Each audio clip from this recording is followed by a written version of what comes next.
Speaking of incredible tech, let's move on to something that you will 100% be seeing with your own eyes on the streets of Dubai. 400 of the most advanced security vehicles in the world have joined Dubai Police Fleet. So you already know this is the world's most famous police fleet. The Dubai Police Fleet has just had a serious level up. So joining the ranks of a Bugatti Veyron, the Maserati Gran Turismo, Mercedes-Benz G63 and Lamborghini Aventador.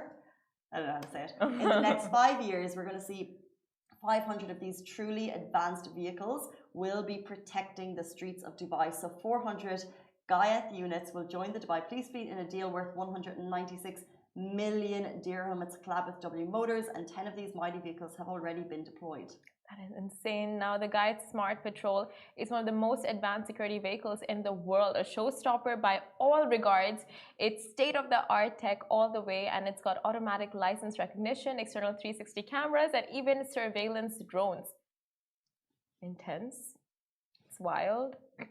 Scary. No? Now, especially for a reckless driver, like, it's just scary to be on the road with these. No, it's not scary. It's reassuring. Exactly.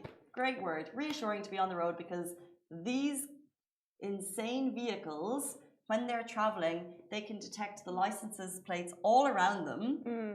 They have smart recognition, they have AI, they can pop a drone up if needed. Wow. If there's a space that they can't get into, they can literally deploy a drone to see what's going on.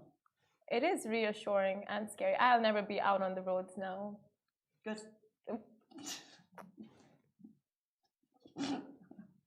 You said it. Why won't you be on the roads? I have a fear of drones. Okay, fair. And nothing else, just a fear of drones. Not that Okay, so the unit is specialized in delivering mobility solutions focused on security, defense, and smart technologies. Smart technologies. Look, these vehicles, we've seen, we talked about kind of the very impressive supercars that we see for Dubai Police. These are equipped to the hilt with incredibly smart technology that basically gives the police every sort of protection and every sort of recognition AI things that basically means, you know, they are on the streets and they're also, it feels like it's a moving vehicle. With all of the tech that they have inside them. In a deal worth 196 million, it's going to take 5 years to deploy all 400 across the streets. I believe they're already at Expo, so you might have seen them. But yeah. Kawthar is here.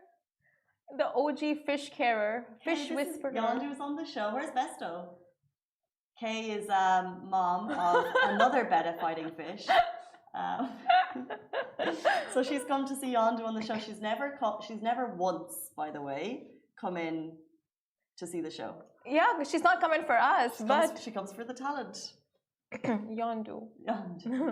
Why don't you do the segments now, Yondu? Right? I'm saying nothing. But she's quite the fish whisperer, if I remember right. I mean, her fish is the longest surviving, right?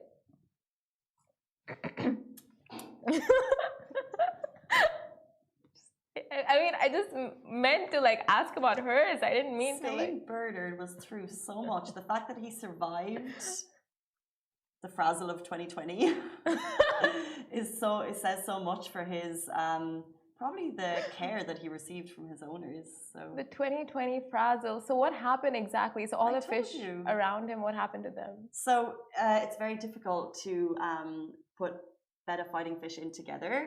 But what you can do is you can put smaller fish in and just see what happens. Because the bettas, you know, they fight and they can look to kill. However, in this case, we introduced a couple of smallies, and the smallies are fine.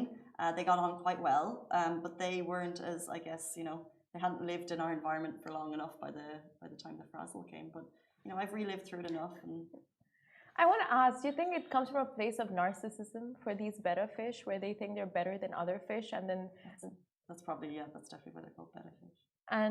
And plus fighter fish, and they think, like, you know, they look so good and they don't want anyone else taking their shine, so they just attack other fish and other betta fish. They're so beautiful. Oh my god, there's so much psychology involved when it comes to it. Well, it's very interesting with the fish because we should have Kay on to answer this, but yeah, they basically become depressed, and they need I guess people surrounding them that they can get lonely. So you need to kind of balance the I guess activity versus like you need to balance the amount of activity that they get. So you can tell when they're depressed? No, I think they can. I don't know. I can't remember. No, I mean It's been a while. I feel like all they do is just swim around. Anyway, speaking of swimming around this weekend, you can do a lot.